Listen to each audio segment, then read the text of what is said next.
alam yung accident talaga eh. Hindi naman sadya yun. So, parang hindi naman tayo gusto mangyari gano'n, di ba? So, ganda ng laban, tapos may na-accident na gano'n. So, part of the game talaga gano'n. So, sobrang nakapanghinayang lang kasi nawala ako dun sa loob. May oras pa para makabalik kami. Nakabalik naman kami, pero maganda naman sana kung nandun pa ako ng gano'n. So, yun, nag-crash siya. Hindi magawa. Yan talaga yung basketball. Hindi ka alam yung accident. Nasiko ka ba o ano bang sa... Nasiko, hindi ko yan alam kasi nga, paikot ako. Tumamat, di ko alam kung ito ba o siko. Pero namin sabi na siko daw. So, kasi nagtinaya ko Jason, pag-ikot ko. So, yun, hindi ko na alam si Kelly. Kuya Boyd. Sino naman dyan si Kelly.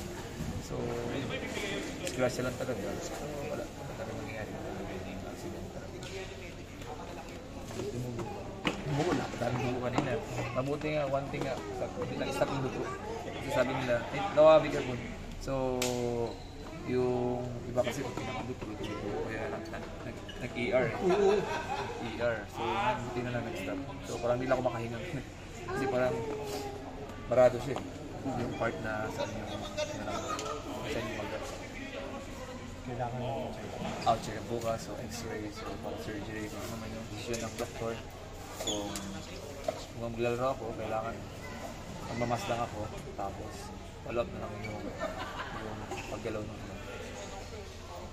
wala kang balak mag-miss ng game kasi nga marami naman akong nagdaanan. Hindi ako mag-miss ng dalawang sinabi. Sabi ko nga kanina, gusto ko nga po pumakas sa mga sabi ko wag, ayaw ko sumugal na ganyan mamaya, mas lalong lumari. So, yun, sabi naman ko, ready naman ako kanina. Kaya nga, di ba may 15 seconds para rules tayo, di ba? Kailangan, kasi 3 minutes na lang yun, kaya tumayo na kagad ako eh. Umpo na kagad ako, sobrang sakit, para makabalik pa. So, ayan na ni Coach, so wala tayong magagawa. Decision na ni Coach.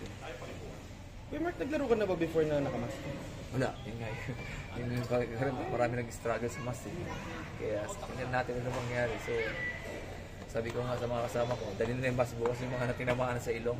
Si Calvin, si Jed, si Peter, sa college siya. So, dali niyo, kasi 2 weeks pa yung mask eh. So, tingnan ko ano yung feeling. Parang di ako sanay eh. Yung meron lang akong mga nakaligid sa katawan ko. Nilap na ako sa mask. So, first time.